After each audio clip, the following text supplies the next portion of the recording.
Friends, मैं प्रदीप कुमार संकल्प classes में आपका स्वागत करता हूं। आज का हमारा टॉपिक है प्रोनाउन, जिसके पहले पार्ट पर्सनल प्रोनाउन के बारे में हम लोगों ने पिछले वीडियो में पढ़ा था। अब दूसरे पार्ट रिफ्लेक्सिव प्रोनाउन के बारे में हम लोग पढ़ेंगे। प्राइड रीड के माध्यम से मैंने प्रोनाउन के 8 प्रकार को याद कराया था बिल्कुल आसान तरीके से, और वो ट्रिक मुझे पूरा विश्वास है आप सभी लोगों ने अच्छा से उसे फॉलो करके उसे 8 प्रकार को याद किया भी होगा। आइए आज हम लोग जानते हैं रिफ्लेक्सिव प्रोनाउन के बारे में। रिफ्लेक्सिव प्रोनाउन है क्या? आज रिफ्लेक्सिव प्रोनाउन को बिल्कुल बारीकी से एक एक चीज को पढ़ेंगे। तो सबसे पहले रिफ्लेक्सिव प्रोनाउन, जिसका हिंदी होता है निजवाचक सर्वनाम। ये निजवाचक सर्वनाम क्या है? निज प्लस वाचक, जो निजी अपना का बात करे, निजता का बात करे, उसे रिफ्लेक्सिव प्रोनाउन कहते हैं। इसका परिभाषा, a word use at the place of noun, a word use at the place of noun that reflect, गौर कीजिएगा यहां पर रिफ्लेक्ट वर्ड, यहीं से आपका परिभाषा क्लियर हो जाएगा। आगे पढ़ते हैं।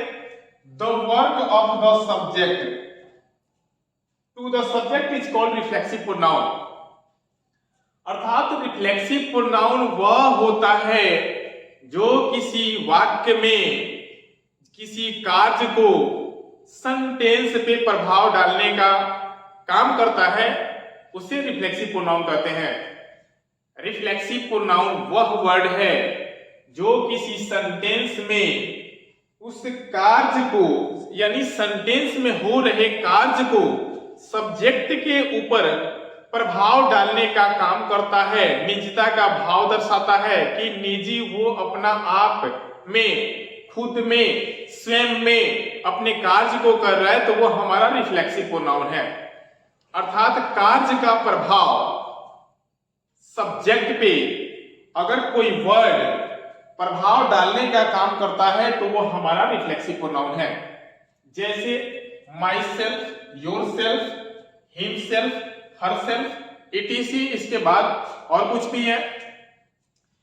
यहां माई सेल्फ का हिंदी मेरा खुद का, योर सेल्फ तुम्हारा खुद का, हिम सेल्फ उसका खुद का, और हर सेल्फ उसकी खुद की, लेडी के लिए। यहां पे माई, योर, हिम, हर और इसके साथ सेल्फ वर्ड को जोड़ दिया गया है। अर्थात हम कह सकते हैं कि सेल्फ या सेल्फ्स, यहां मैं समझाना चाहूंगा सेल्फ या सेल्फ, इसका हिंदी मीनिंग होता है खुद का, स्वयं का, अपना, यानी मेरा खुद का, तुम्हारा खुद का, उसका खुद का, उसकी खुद की। ये सभी वर्ड रिफ्लेक्सिव प्रोनाउन के दायरे में आते हैं। अर्थात हम कह सकते हैं कि रिफ्लेक्सिव प्रोनाउन वह वर्ड है जो किसी नाउन के स्थान पे प्रयोग किया जाता है और वह किसी कार्य को सीधे कर्ता पे उसका प्रभाव डालने का, निजता का भाव बताने का काम जो वर्ड करता है वह हमारा रिफ्लेक्सिव प्रोनाउन होता है। जैसे myself, yourself, himself, herself, themselves, itself, ourselves, ये सभी रिफ्लेक्सिव प्रोनाउन है। अब इस रिफ्लेक्सिव प्रोनाउन के वर्ड को तो हम लोगों ने जाना कि अगर किसी पर्सनल प्रोनाउन के साथ सेल्फ या सेल्फ्स लगा रहे तो वह हमारा रिफ्लेक्सिव प्रोनाउन होगा, और इसका हिंदी मीनिंग खुद का, स्वयं का, अपना होता है। अब आइए जानते हैं, हम लोग क्लास 11-12 के छात्र हैं। कैसे इसका उपयोग किसी सेंटेंस में किया जाता है, माई सेल्फ वर्ड यदि किसी सेंटेंस में मिलता है, इसका अर्थ कैसे सही निकाल पाएंगे, इसका अपना सही स्थान सेंटेंस में कहां है, इसके बारे में जानेंगे। तो सबसे पहले नोट 1, एक दो नोट के माध्यम से, ज्यादा कुछ इसमें विशेष है नहीं, इसके अपने रूल रेगुलेशन जो होते हैं वो विशेष खास है नहीं, फिर भी ये अपने आप में एक बड़ा रोल अदा करता है। तो सबसे पहला हमारा नोट है, it comes at the place of object in sentence after the verb. अर्थात यह किसी वाक्य में ऑब्जेक्ट का काम करता है और ऑब्जेक्ट का स्थान ग्रहण करता है, जो हमेशा किसी वर्ब के बाद ही आता है। फिर से एक बार और, it comes the place of object in sentence. यह किसी सेंटेंस में हमेशा ऑब्जेक्ट के स्थान पे आता है और यह वर्ब के बाद आता है। दूसरा नियम, दूसरा कहता है, it does not use the form of subject. अर्थात हिंदी में इसको कह सकते हैं दूसरे नियम को, यह कभी भी सब्जेक्ट के रूप में प्रयोग किया नहीं जाता है, अर्थात इसे हम सब्जेक्ट के रूप में कभी नहीं लिखते हैं।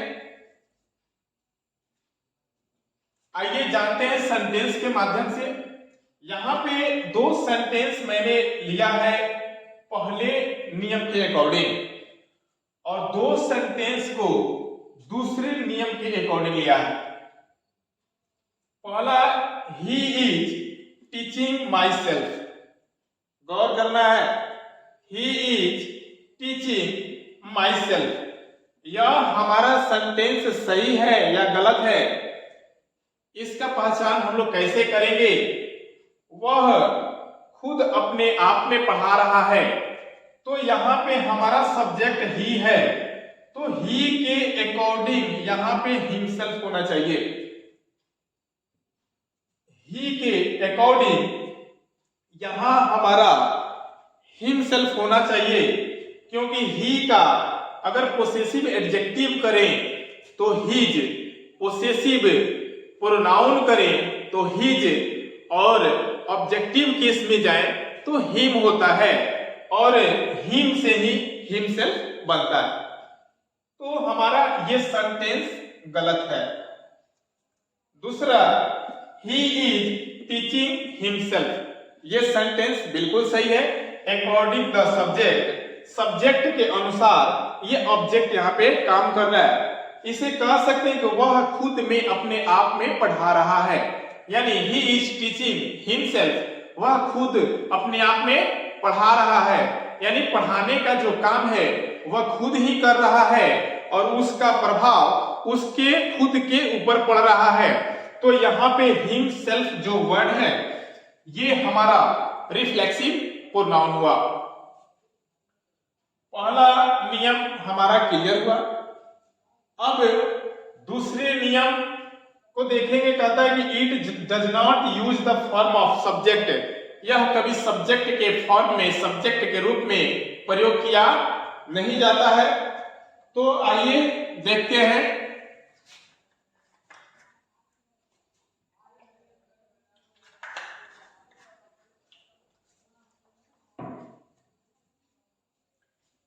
दूसरा नोट हमारा है, it does not use the form of subject, यह सब्जेक्ट के रूप में प्रयोग किया नहीं जाता है। तो इसके सेंटेंस को देखेंगे दूसरे रूल के अकॉर्डिंग, हमारा सेंटेंस कैसे सही हो पाएगा, सेंटेंस में इसको कैसे उपयोग कर पाएंगे, क्या यह सब्जेक्ट के रूप में लिखना सही होगा या सही नहीं होगा। तो दूसरे नियम के अकॉर्डिंग सब्जेक्ट के रूप में my self, your self, himself, it's self, your self, your self, them self लिखना बिल्कुल गलत माना जाता है। ये कभी भी सब्जेक्ट का रोल अदा नहीं करता है, ये हमेशा ऑब्जेक्ट के रूप में आता है और वर्ब के बाद ही आता है। तो दूसरे नियम को जानेंगे, Sita Gita and myself, Sita Gita and myself decided to buy a new car, यानी सीता गीता और मैंने खुद डिसाइड किए एक कार खरीदने के लिए, एक नई कार खरीदने के लिए। तो यहाँ पे Sita Gita and myself ये तीनों सब्जेक्ट हैं, ये तीनों सब्जेक्ट हैं। तो यहाँ पे हमारा my self, yourself, him self, his self, her self, ये जो भी है ये सब्जेक्ट के रूप में प्रयोग किए नहीं जाते हैं। तो ये हमारा सेंटेंस बिल्कुल गलत है। अब इसको सही रूप में कैसे, इसका सही रूप देंगे, सही रूप में इसे कैसे लिखेंगे, आइए इसको सही रूप में लिखते हैं। अब सबसे पहले जानेंगे ये माई सेल्फ है किसका। तो माई सेल्फ देखिए यहाँ पे आई का माई सेल्फ, वी का आवर सेल्फ, यू का योर सेल्फ और योर सेल्फ, अर्थात यू सिंगुलर भी होता है और प्लूरल भी होता है।